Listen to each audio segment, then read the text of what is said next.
Hey guys, what's up? In this video, I'm going to show you how to change font size in Galaxy A06 device. So for changing the font size guys, as you see the font size right now, but I want to change the size, I want to increase or decrease. So all you guys have to do, just go to settings and here scroll down so that we have an option of display.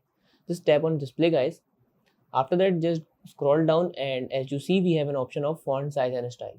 So just tap this option and here we have the bar from which we can manage the font size by doing like this. So as you see, the font size is now increasing. As we go on the right side, so the font size will increase, and if we go to the left side, so that the font size will be decrease. Let's see.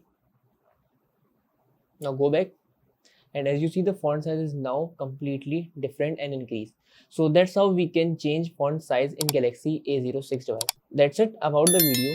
If this video helped you guys, kindly like the video and follow us for more tips and tricks. See you guys in the next video. Take care.